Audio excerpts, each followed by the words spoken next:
കുവൈറ്റിൽ പുരുഷന്മാർ നിർബന്ധമായും സൈനിക സേവനം നടത്തണമെന്ന നിയമം പ്രാബല്യത്തിൽ. 2012 ജനുവരി 1 അതിനുശേഷമോ ജനിച്ച എല്ലാ കുവൈറ്റ് പുരുഷന്മാർക്കും 18 വയസ്സ് തികയുമ്പോൾ സൈനിക സേവനം നിർബന്ധമാണ്. രാജ്യത്തെ സൈനിക ആവശ്യങ്ങൾ പരിഗണിച്ചാണ് നിയമനിർമ്മാണം നടത്തിയിരിക്കുന്നത്. ദേശീയ സൈനിക സേവനവുമായി ബന്ധപ്പെട്ട 2015 നിയമത്തിലാണ് പുതിയ ഭേദഗതികൾ വരുത്തിയിരിക്കുന്നത്.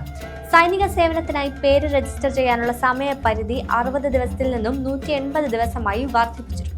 ഏതെങ്കിലും കുടുംബത്തിൽ ഒരാൾ മാത്രമാണ് ആൺകുട്ടിയായുള്ളതെങ്കിൽ സൈനിക സേവനത്തിൽ നിന്ന് ഒഴിവാക്കാൻ പുതിയ നിയമം അനുവദിക്കുന്നു. അതിനിടെ സർക്കാർ സ്വകാര്യ മേഖലകളിലെ നിയമനങ്ങൾക്കായി സ്വതന്ത്ര തൊഴിൽ ലൈസൻസ് എന്നിവയ്ക്കായി സേവനം പൂർത്തിയാക്കിയതിന്റെ, ഒഴിവാക്കപ്പെട്ടതിന്റെ അല്ലെങ്കിൽ നീട്ടിവെച്ചതിന്റെ സർട്ടിഫിക്കറ്റ് നിർബന്ധമാക്കി.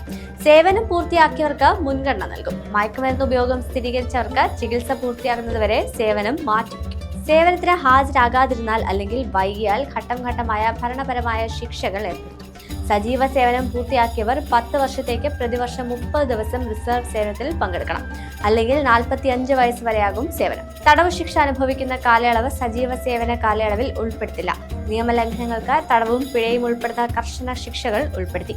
നാഷണൽ മിലിറ്ററി സർവീസ് അതോറിറ്റിക്ക് കീഴിൽ 4 പ്രധാന മേഖലകളിൽ ഏതെങ്കിലും ഒന്നിലേക്ക് സൈനിക സേവനത്തിനായി യുവാക്കളെ നിയമിക്കാം. കുവൈറ്റ് സായുധ സേന, ആഭ്യന്തര മന്ത്രാലയം, Kuwait national guard, Kuwait fire force എന്നിവയാണ് ഈ 4 മേഖലകൾ. ജോലി ചെയ്യുന്നതിനിടയിൽ സൈനിക സേവനത്തിന് പോകേണ്ടി വരുന്നവർക്ക് വിവിധ ആനുകൂല്യങ്ങളും ലഭിക്കും.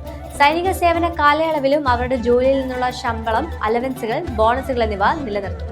സൈനിക സേവനത്തിൽ ചെലവഴിക്കുന്ന സമയം അവരുടെ ആകെ ജോലി പരിചയത്തിന്റെയോ തൊഴിൽ വർഷങ്ങളുടെയോ ഭാഗമായി കണക്കാക്കും.